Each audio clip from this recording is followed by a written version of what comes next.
Praias do D-Day, Liam, para quem viveu a Segunda Guerra Mundial, o dia 6 de junho de 1944, gravado na história como o Dia D, nunca será esquecido. Foi o início do fim da guerra e, à medida que as forças aliadas desembarcavam na França, nas praias ocupadas da Normandia, a maré da história estava virando contra a tirania de Adolf Hitler.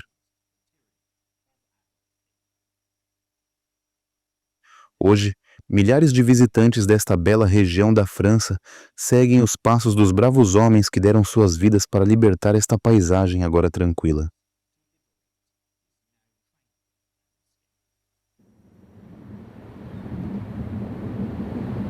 Como muitas pessoas que vêm aqui, o líder de esquadrão aposentado da RAF, Colin Pomeroy, tem um motivo muito especial para procurar os locais de desembarque do dia D. Seu pai, que na época servia no 1º Batalhão do Regimento de Dorset, foi um dos soldados à frente da força de assalto, que lutou para avançar por esta mesma praia, de codinome Gold, naquele dia ventoso de junho há tanto tempo.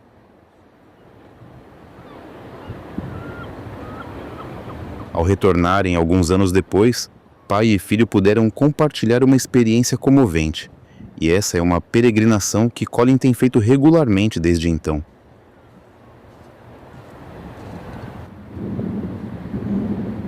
Como historiador militar, os desembarques do dia D são de particular interesse para Colin, tornando-o o guia ideal para este programa. Mas o fato de ele também ter uma ligação tão pessoal com o assunto é, sem dúvida, um bônus adicional.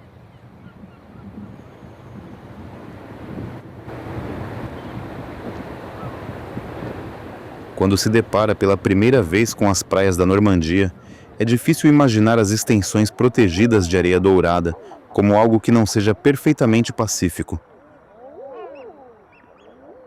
Conhecida como Côte de Nacre, que se traduz como Costa da Mãe Pérola, há aqui uma beleza atemporal que torna inacreditável que as sangrentas batalhas dos desembarques do dia D tenham ocorrido ao longo desta costa.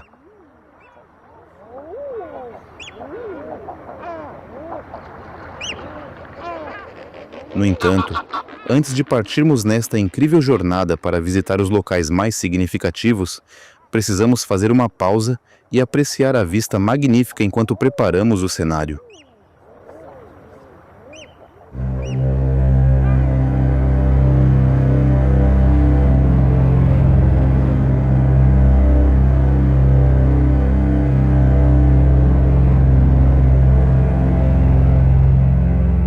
No início de 1944, até mesmo Adolf Hitler sabia que a invasão da França pelas forças aliadas era iminente.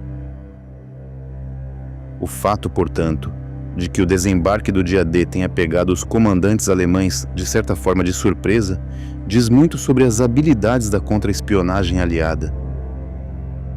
A escolha das praias da Normandia foi um golpe de gênio.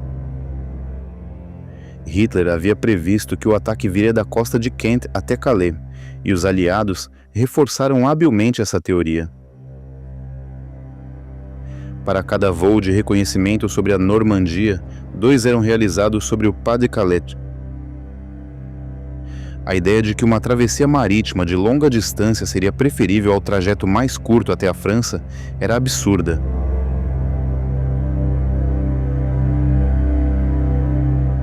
O tempo naquele mês de junho estava excepcionalmente tempestuoso, e uma invasão foi descartada pelos alemães de forma tão enfática que o marechal de campo Edwin Rommel, o homem encarregado de preparar-se para o ataque esperado, deixou a França para voltar para casa, na Alemanha, a fim de comemorar o aniversário de sua esposa.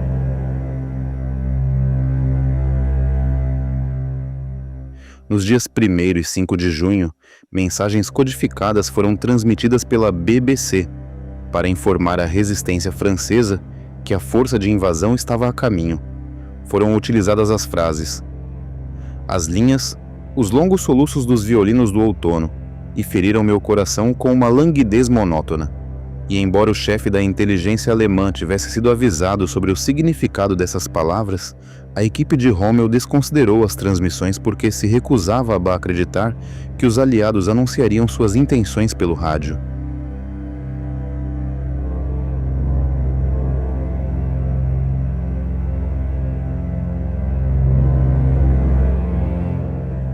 entanto, os comandantes alemães estavam certos em um aspecto: o tempo estava péssimo. Quem em sã consciência pensaria em um ataque à França nessas condições? Pois os aliados, preparando-se para a Operação Overlord, nome de código do plano de invasão, sempre dependiam dos boletins meteorológicos.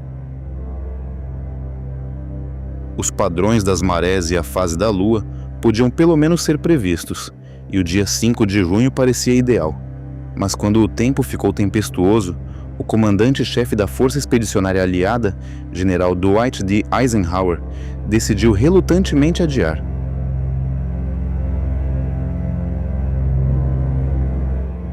O dia seguinte estava pouco melhor, e foi uma decisão difícil de tomar.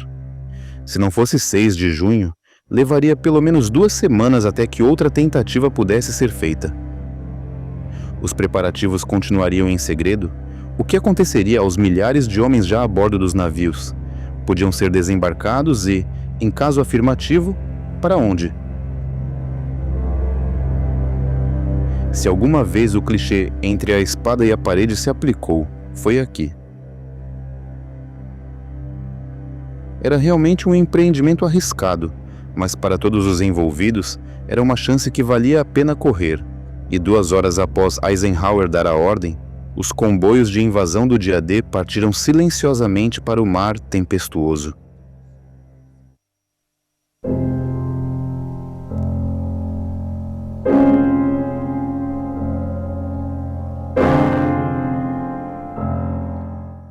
Nosso primeiro destino nesta excursão, na verdade, nos leva para o interior, a cidade de Benneville, no extremo leste das praias do dia D. Embora estejamos simplificando demais, as primeiras tarefas da Operação Overlord exigiam um ataque aerotransportado para garantir a retaguarda das cabeças de praia e neutralizar o máximo possível dos armamentos direcionados à costa. Na extremidade leste da zona de desembarque designada ficava Caen, que estava sob forte ocupação alemã. Ao norte dessa cidade, havia 2 pontes estrategicamente importantes que cruzavam o canal de Caen e o rio Orne, respectivamente. A tarefa da 6ª Divisão Aerotransportada Britânica era capturar essas pontes e mantê-las intactas, pois elas seriam fundamentais para a eventual ruptura da cabeça de praia. Desde o dia D, este local ficou popularmente conhecido como Ponte Pegasus, devido à orgulhosa insígnia do cavalo alado das forças aerotransportadas britânicas, que conquistaram a primeira vitória da campanha da Normandia. Planadores de madeira em forma de cavalo foram rebocados através do canal por rebocadores bombardeiros Halifax e, ao chegarem ao alvo, foram desengatados para descer silenciosamente sobre a zona rural francesa, que estava às escuras. Embora o solo esteja encharcado hoje, quando os planadores pousaram aqui para dar início ao dia D, este era apenas um campo comum. Os 3 memoriais em forma de púlpito marcam os pontos onde os planadores do Major John Howard pousaram perfeitamente no alvo, permitindo a rápida captura da Ponte Pegasus, com o elemento surpresa sendo definitivamente uma vantagem para os soldados britânicos.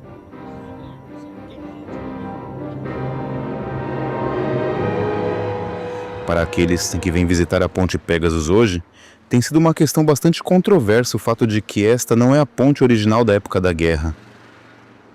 À medida que o 50º aniversário do desembarque do dia D se aproximava, as autoridades locais anunciaram sua intenção de substituir a ponte. Protestos furiosos se seguiram, pois para tantos veteranos, a Ponte Pegasus era um símbolo duradouro da bravura e do sacrifício de tantos para libertar a França e derrotar Adolf Hitler. No entanto, a ponte original, marcada por balas, foi desmontada em novembro de 1993, com a conclusão da nova ponte em abril de 1994.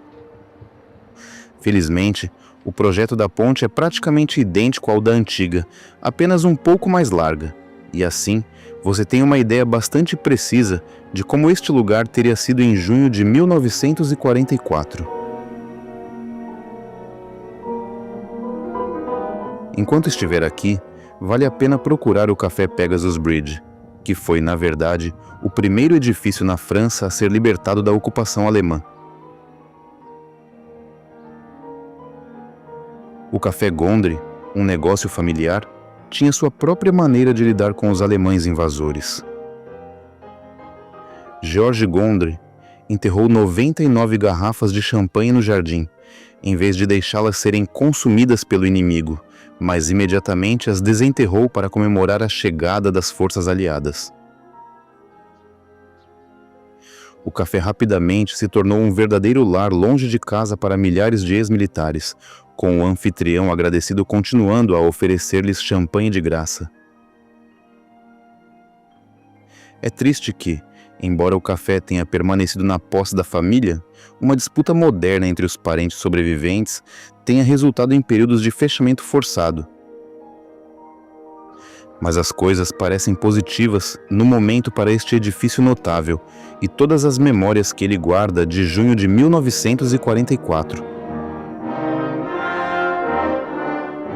Agora, assim como as tropas britânicas estavam desembarcando na extremidade leste das praias da Normandia, as 82ª e 101ª Divisões Aerotransportadas Americanas partiram do sul da Inglaterra para garantir o perímetro noroeste e impedir o contra-ataque do exército alemão. O tempo, como já estabelecemos, estava longe de ser ideal e, com baixa visibilidade e ventos fortes, os paraquedistas pousaram a até 40 quilômetros fora da rota. O Marechal de Campo Rommel havia tomado medidas por toda a França para inundar áreas propícias a pousos de paraquedistas, e além disso, como é mais conhecido, ele espalhou por trechos inteiros de terra estacas explosivas, os temidos espargos de Rommel. Carregando mochilas pesadas e munição, prontos para atacar os alemães defensores, muitos dos paraquedistas que se desviaram do curso se afogaram onde caíram, submersos sob o peso de seus próprios equipamentos.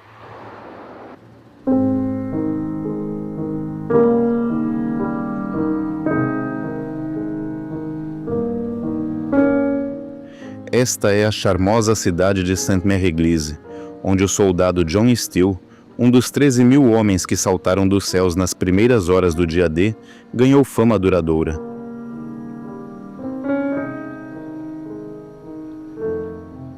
A elegante torre da igreja prendeu o paraquedista à deriva, deixando-o pendurado indefeso. Durante 2 longas horas, o engenhoso homem fingiu estar morto, mas acabou sendo capturado pelos alemães.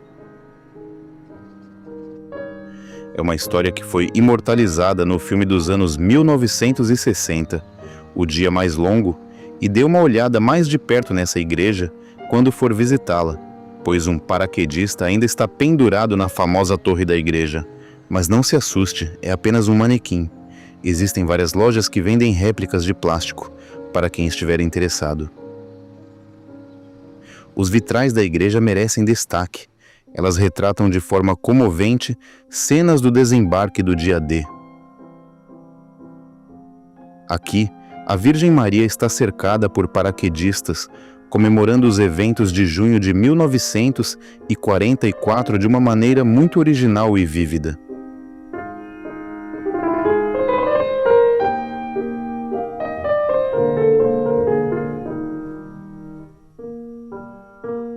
De Sainte-Mère-Église, é apenas uma curta distância até a primeira das praias que visitaremos neste passeio. Seguindo os passos das divisões aerotransportadas americanas, às 2 horas da manhã de 6 de junho, 30.000 soldados americanos e 3.500 veículos estavam em posição, prontos para desembarcar aqui na praia de Utah com as primeiras luzes do dia. O mar estava agitado, e a náusea causada pelas ondas altas cobrou seu preço. No entanto, O mau tempo teve suas vantagens, já que os barcos e alemães que haviam sido enviados de Cherbourg para patrulhar essa área específica da costa voltaram para o porto. Os preparativos foram minuciosos. Os bombardeios noturnos dos aliados haviam destruído as baterias costeiras sob a cobertura da escuridão.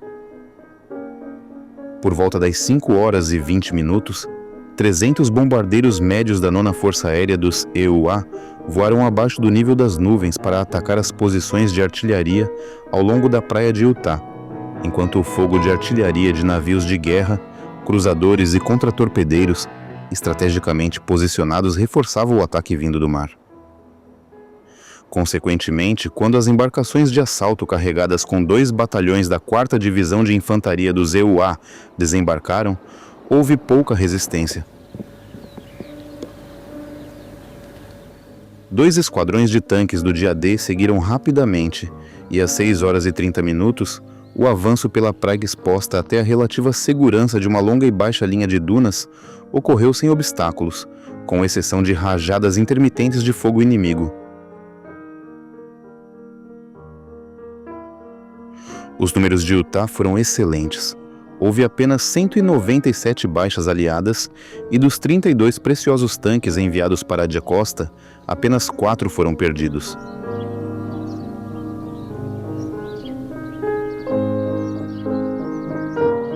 A facilidade do desembarque em Utah deveu-se, em parte, a um erro de navegação afortunado que levou as tropas a cerca de 1,6 km ao sul da área-alvo designada.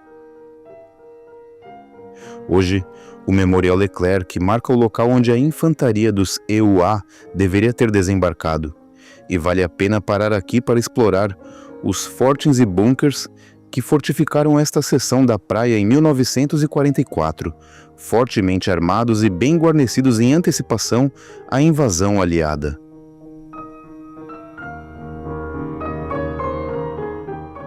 No entanto, no local onde os americanos realmente desembarcaram, apenas um único batalhão de soldados alemães estava em posição de defesa, e pouco podiam fazer para deter o avanço dos aliados.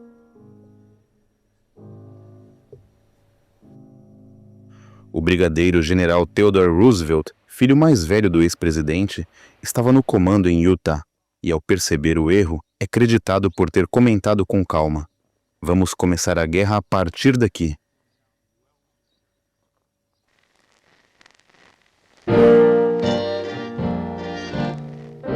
Há um número impressionante de monumentos do dia D nesta praia histórica, incluindo o Marco 00, que marca o início da Liberty Highway da 4ª Divisão, que se estende até a fronteira alemã.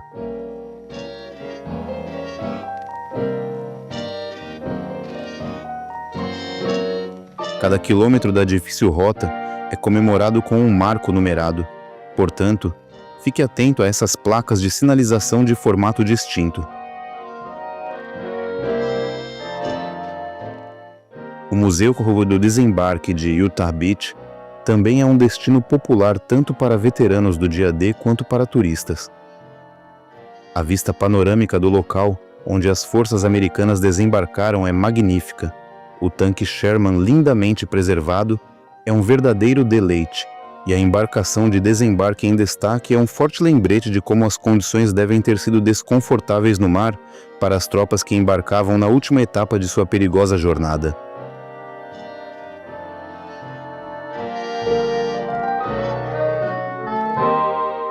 Não deixe de dar uma olhada no café em frente ao museu também.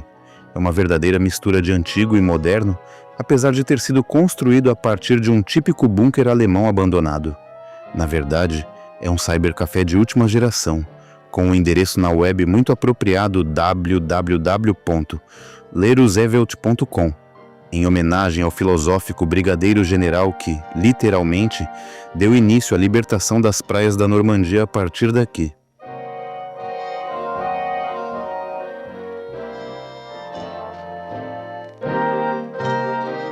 Visitar Utah Beach é uma experiência emocionante, e antes de seguirmos pela costa em direção sudeste rumo a Omaha Beach, o segundo ponto de desembarque americano, nossa jornada nos leva a um local que nos faz refletir.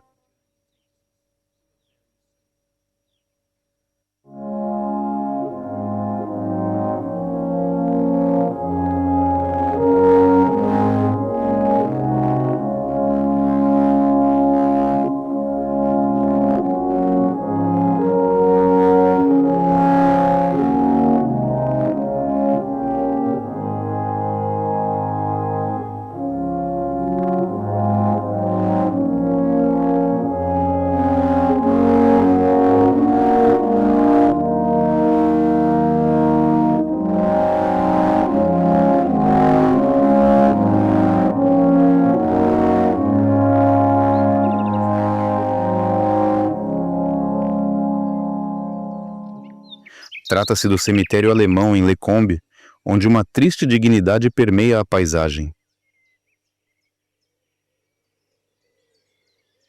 Para as autoridades francesas, lidar com os muitos mortos inimigos era uma questão politicamente delicada, e restrições rigorosas foram impostas. Aqui, as cruzes de pedra negra sombreiam as lápides, cada pequeno quadrado em memória de até 4 homens, e ao observar as datas indicadas, percebe-se rapidamente o quão jovem era grande parte do exército alemão que lutava na Normandia.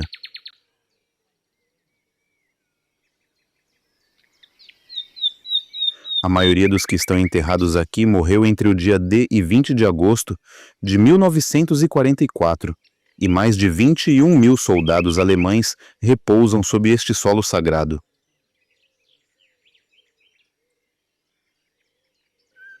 É interessante notar que os restos mortais das vítimas ainda são encontrados até hoje sob o campo da Normandia, e qualquer um de origem alemã é trazido para cá, para Lecombe, como local de descanso final.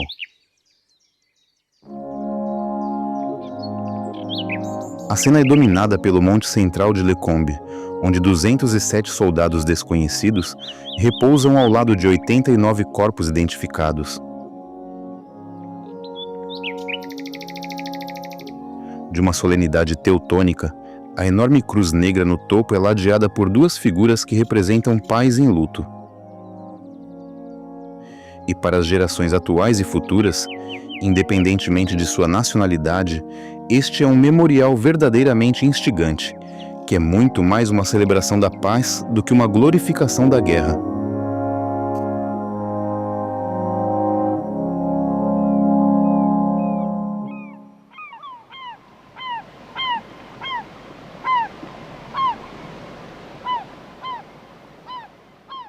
Nosso próximo destino nos leva de volta ao mar, onde o magnífico memorial dos Rangers domina orgulhosamente a Pointe du Roc, um promontório estratégico que, no dia D, sob controle alemão, parecia ser uma ameaça significativa às forças aliadas que desembarcavam nas praias de Utah e Omaha.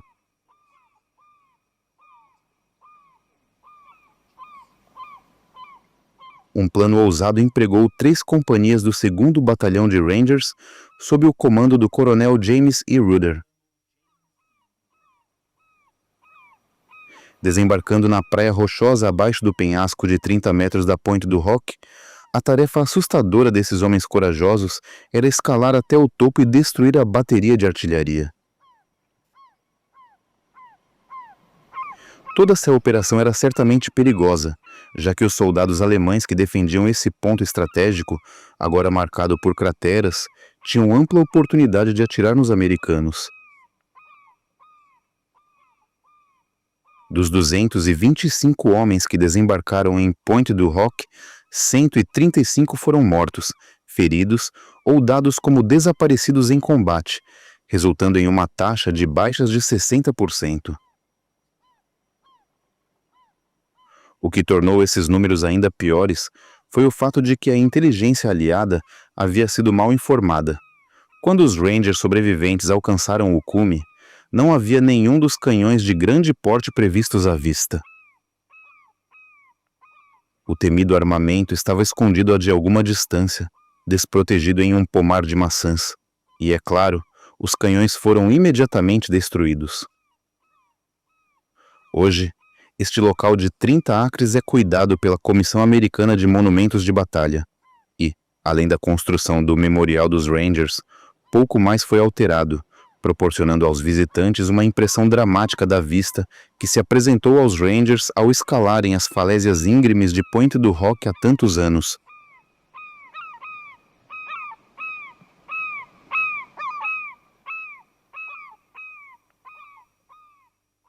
Se a inteligência aliada é criticada com o benefício da retrospectiva em relação a Pointe du Roc, então pode ser igualmente questionada sobre o que aconteceu aqui na praia de Omaha. Acreditava-se que, embora as falésias fossem íngremes, os soldados alemães que defendiam o terreno elevado eram principalmente recrutas com pouca habilidade militar. Mas, tragicamente para os americanos, que desembarcaram na praia, isso estava longe de ser verdade. A resistência foi feroz, especialmente porque a 352ª Divisão de Infantaria Alemã teve a sorte de ter um batalhão que acabara de concluir um exercício anti-invasão na área.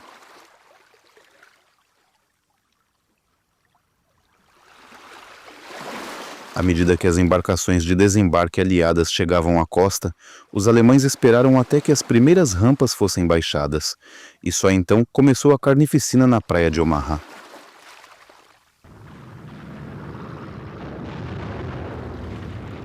Este relato, elaborado pela Divisão Histórica do Departamento de Guerra do ZUA, resume de forma eloquente o que aconteceu aqui ao amanhecer do dia D.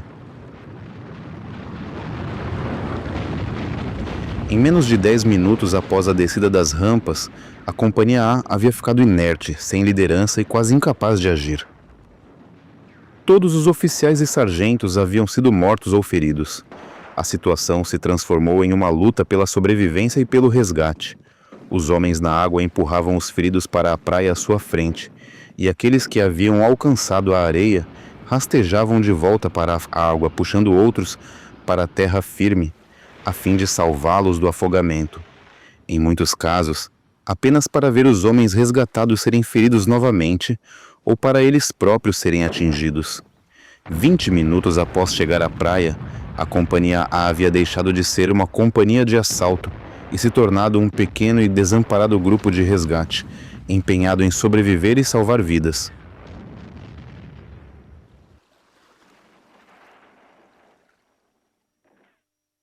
Olhando da praia de Omaha para esta encosta íngreme coberta de arbustos que os poucos homens que sobreviveram ao desembarque tiveram de enfrentar, esta é, sem dúvida, uma das lembranças mais impressionantes do heroísmo e da coragem demonstrados pelos soldados aliados, não apenas no dia D, mas ao longo de toda a guerra.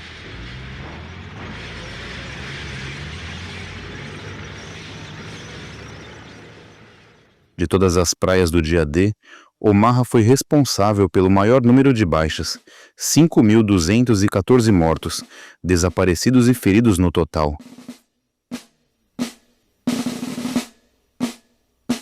É, portanto, extremamente apropriado que, bem acima da praia de Omaha, o belo cemitério nacional americano e memorial se erga em homenagem a todos os americanos que perderam a vida na batalha pela Normandia.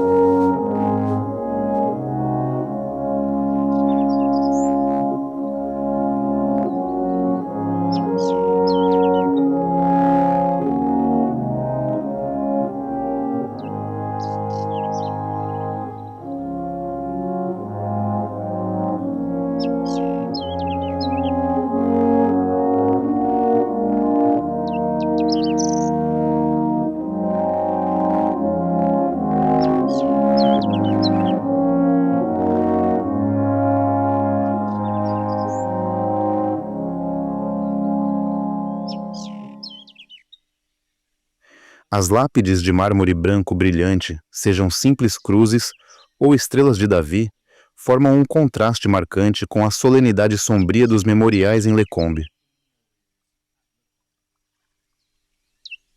Dos 9.286 americanos enterrados aqui, 307 são desconhecidos.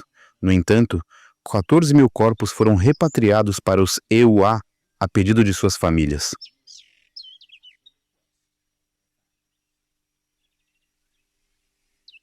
O brigadeiro-general Theodore Roosevelt está, na verdade, enterrado aqui, apesar de ter sobrevivido ao desembarque na praia de Utah. Aos 57 anos, ele foi o oficial mais velho a desembarcar no dia D e morreu de ataque cardíaco no dia 12 de julho.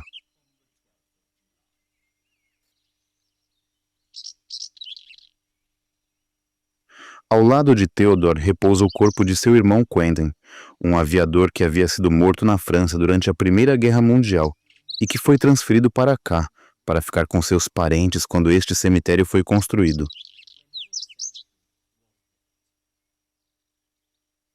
Há outros 32 pares de irmãos enterrados lado a lado, além de um pai e um filho.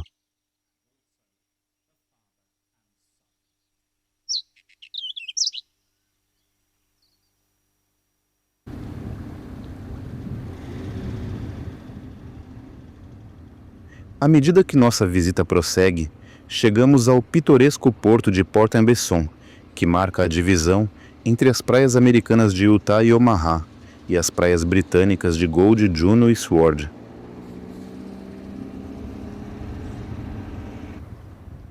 A Torre Vauban, que remonta a 1694, conseguiu sobreviver aos bombardeios após o dia D, mas está cercada por muitas fortificações de concreto do século XX que são bem menos atraentes.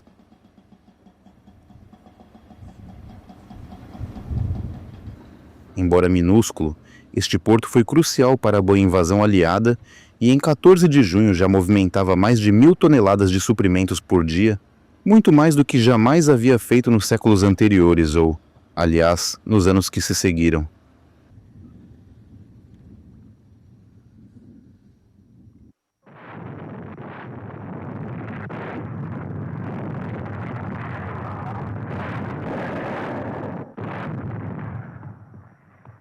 De Port-en-Besson é apenas uma curta distância pela estrada costeira até a bateria de Longe, que definitivamente vale a pena visitar. Este importante ponto estratégico foi fortemente fortificado pelos alemães, com cada uma dessas 4 casamatas de concreto contendo um canhão naval de 155 mm de disparo rápido.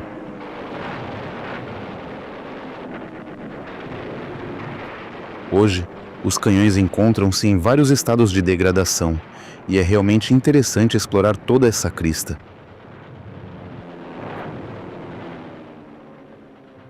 A visibilidade para o mar é espetacular, e não é nenhuma surpresa que as forças aliadas estivessem empenhadas em neutralizar rapidamente o poder de fogo inimigo de Longe.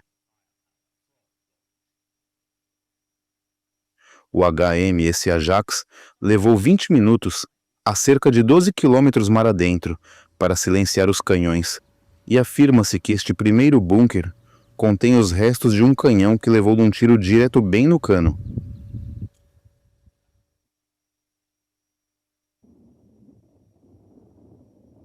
Se você olhar para o interior a partir da bateria de Longe, poderá avistar as torres da Catedral de Bayeux, em uma cidade famosa por abrigar a Grande Tapeçaria, que retrata uma certa invasão francesa muito bem sucedida em 1066.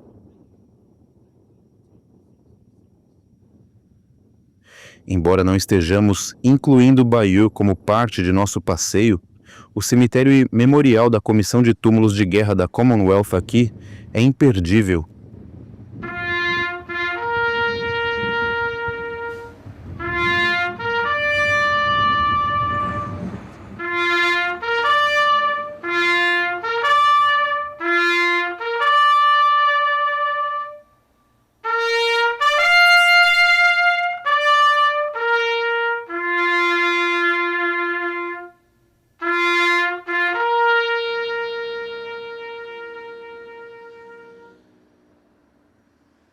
Existem 4.648 sepulturas neste impressionante cemitério, que tem um caráter completamente diferente, tanto de seu equivalente alemão em Lecombe, quanto do cemitério e memorial de guerra americano da Normandia.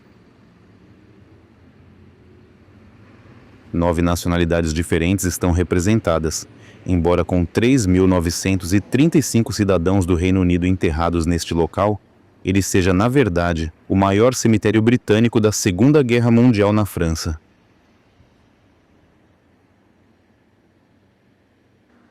Do outro lado da agora movimentada estrada principal, ergue-se o Memorial aos Desaparecidos de Bayeux, projetado por Philip Hepworth. Os nomes de 1.805 militares da Commonwealth desaparecidos estão listados e são homenageados com elegância.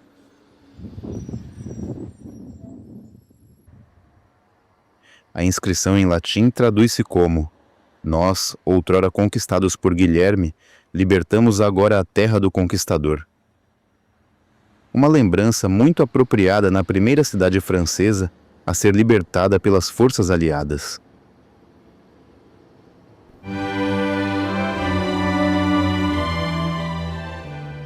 Em 1940, Winston Churchill prometeu ao povo da França que os britânicos não descansariam até que a praga nazista fosse eliminada da Europa.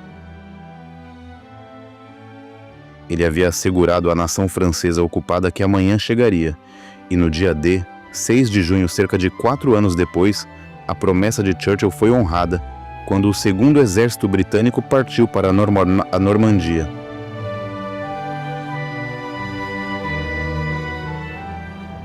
Numa bela manhã de março, clara e fria, Colin Pomeroy segue os passos de seu pai ao longo de Gold Beach. Hoje, os únicos sons de motores que se ouvem pertencem aos antigos tratores que os pescadores locais estão usando para puxar seus barcos pela praia. É certamente verdade que o tempo cura tudo e, embora talvez seja um clichê, a vida continua, e em nenhum lugar isso é mais verdadeiro do que aqui em Gold Beach.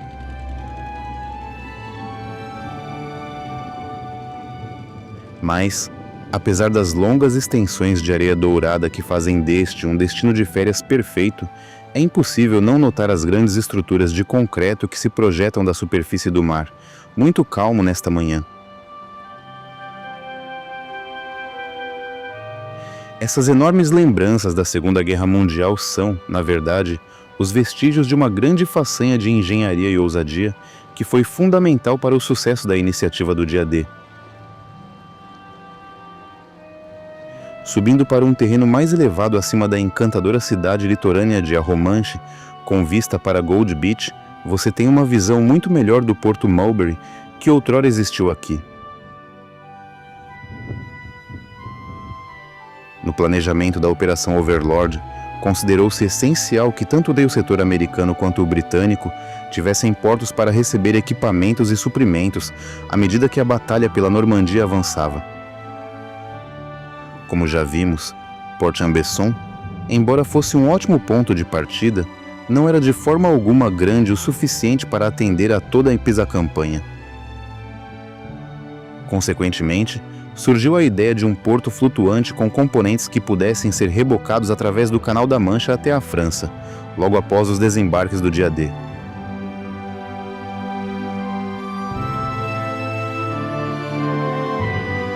O conceito não era apenas inspirado, mas também, como todas as melhores ideias, maravilhosamente simples. Primeiramente, uma linha de navios antigos seria afundada ao longo das 5 praias de invasão, com o codinome Gooseberries, servindo como um quebra-mar muito básico. Em seguida, um enorme semicírculo de caixas ocas de concreto, com o codinome Phoenixes, poderia ser rebocado até o local e afundado para formar uma parede do porto, e pontes flutuantes poderiam ser usadas para ligar as praias ao porto. Foram construídos 2 desses portos, com o nome de código Mulberries, um como você vê aqui em Arromanches, para atender ao setor britânico, e o outro na praia de Omaha, para atender às necessidades dos americanos. Aqui você vê tudo o que restou do Porto Mulberry em Omaha, mas não foram os alemães os responsáveis por sua destruição. Cerca de 13 dias após o dia D, o tempo revelou-se um dos principais inimigos dos aliados. Uma terrível tempestade do Nordeste reduziu este Mulberry a pedacinhos, e os ventos violentos que se seguiram causaram mais danos em 3 dias do que os alemães haviam conseguido em 2 semanas.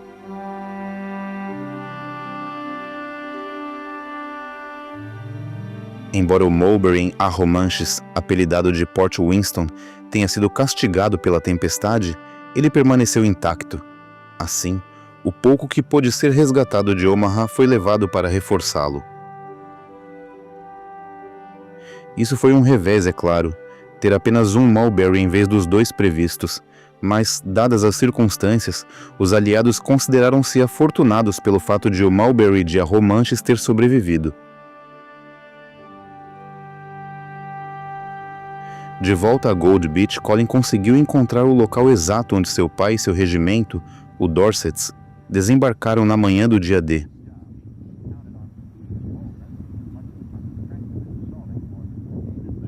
Seguir a trilha que sai da praia neste ponto é um desvio bastante agradável para ele, já que uma das primeiras ruas que se encontra se chama, na verdade, Rue du Régiment de Dorset,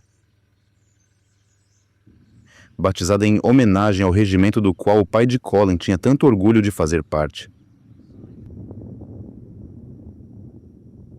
Outras ruas homenageiam os Hampshires e os Devonshires, e vale a pena prestar atenção aos muitos nomes de ruas e memoriais dos desembarques do dia D, que certamente são abundantes ao longo de toda esta bela costa da Normandia.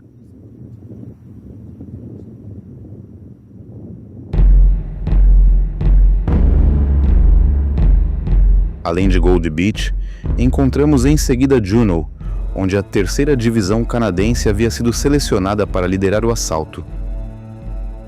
Para muitas pessoas, as imagens filmadas no dia D neste local específico estão entre as mais evocativas de toda a campanha, valorizadas por arquivistas de guerra em todo o mundo.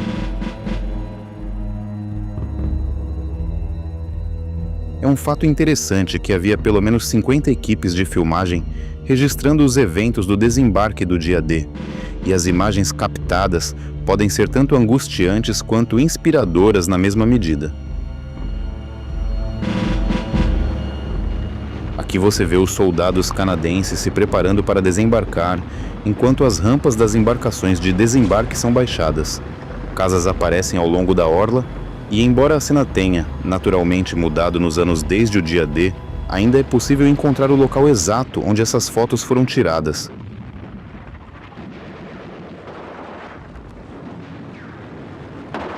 Apenas a menor das duas casas permanece, ainda com o nome L'Hirondelle, traduzido como As Andorinhas, identificada com certeza pela única chaminé.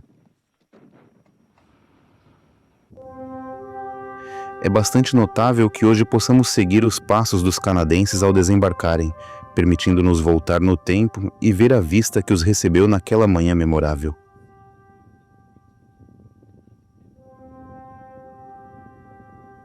Tudo está tranquilo agora, e enquanto um cavaleiro desfruta de sua galopada à beira-mar, a tranquilidade deste belo local tece sua magia nostálgica para os visitantes de hoje e as gerações futuras, que, sem dúvida, irão procurar as praias do desembarque do dia D por conta própria.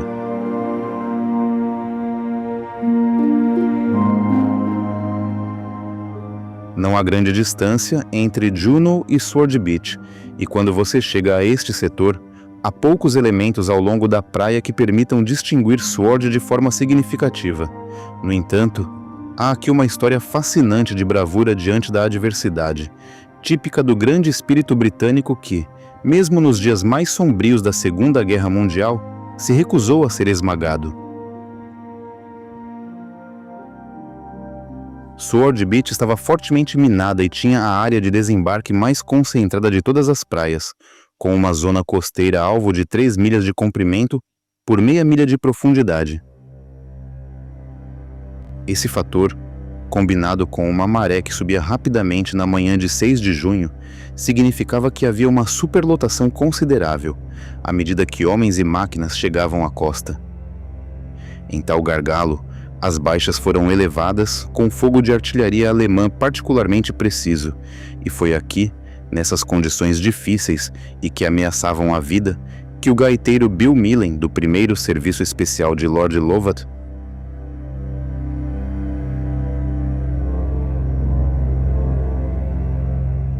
se destacou com estilo. Vestido com o kilt e armado com sua gaita de foles, o gaitista Millen mergulhou na água até a cintura e entreteve as tropas aliadas em avanço com uma interpretação de Highland Lady. Segundo seu próprio relato, a praia estava repleta de tanques em chamas e homens caídos, cujos corpos eram levados para dentro e para fora da praia com o fluxo e refluxo da maré.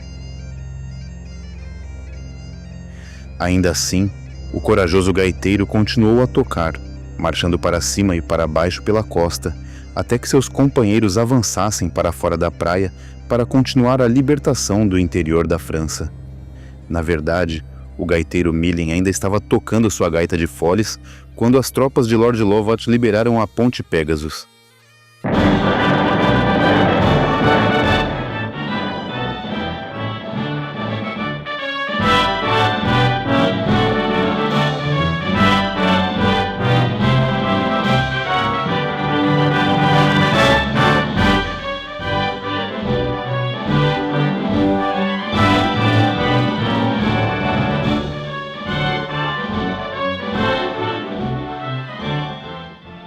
À medida que nossa jornada para desvendar a história das praias do desembarque do dia D chega ao fim, a libertação da França e a vitória dos aliados na Segunda Guerra Mundial podem ser descritas como ainda estando em seus estágios iniciais.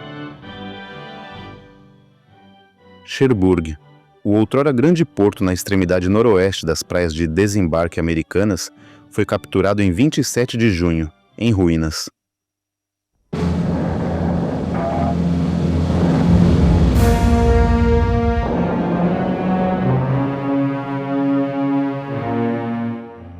Caen, na extremidade leste britânica das praias, acabou por cair nas mãos dos aliados em 9 de julho, e a avançada da cabeça de praia em direção à capital francesa, Paris, e a vitória final seguiram em frente.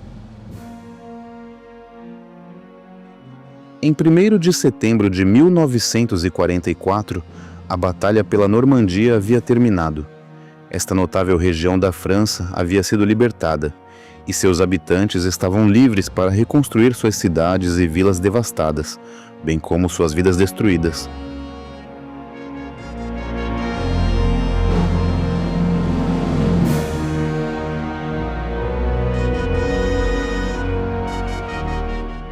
Nosso último destino neste passeio nos leva à bateria de Merville, a uma curta distância ao norte de Caen. Este notável local de 16 hectares é um excelente exemplo da preservação cuidadosa que você encontrará por toda a Normandia.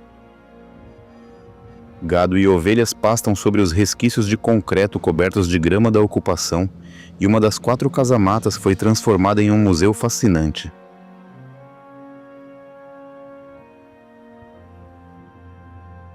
Grande parte do material em exposição tem um caráter comoventemente pessoal, incluindo cartas e representando todos os lados do conflito. Embora não haja a dignidade sombria do cemitério alemão em Lecombe, nem o esplendor brilhante do cemitério americano no alto da praia de Omaha, este lugar é, em todos os aspectos, um memorial àqueles que perderam a vida na luta pela liberdade.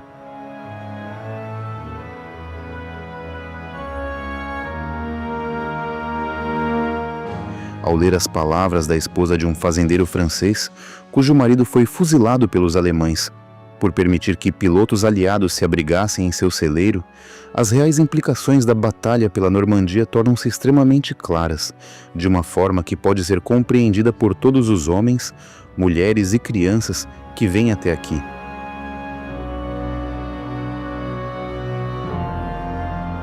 Ironicamente, a captura da bateria de Merville não foi uma das operações mais bem-sucedidas dos aliados.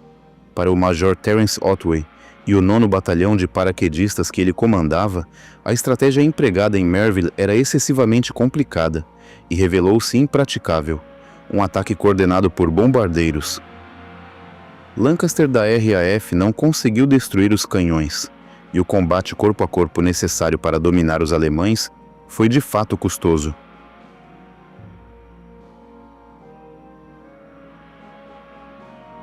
"70 homens foram mortos ou feridos, reduzindo o batalhão quase pela metade, deixando 80 paraquedistas para concluir a tarefa.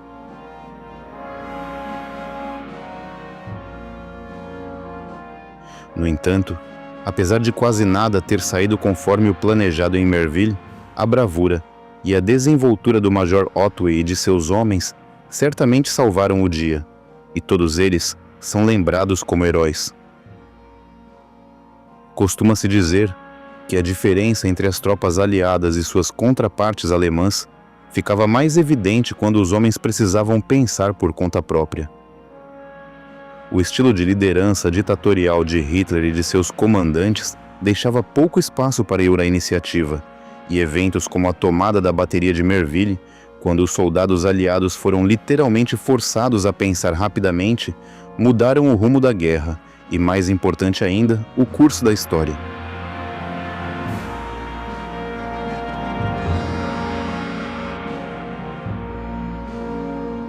E assim nossa história chega a um final que nos leva a refletir profundamente. Esperamos que este passeio pelas praias do desembarque do dia D, idealizado pelo líder de esquadrão Colin Pomeroy, tenha capturado a verdadeira atmosfera de uma manhã de junho de 1944 que afetou significativamente a vida de todos nós. A Normandia de hoje tem muito a ensinar aos seus muitos visitantes, e foi realmente um privilégio seguir os passos das almas corajosas que arriscaram tudo para libertar a França da tirania e garantir que, para toda a humanidade, o mundo pudesse ser um lugar melhor.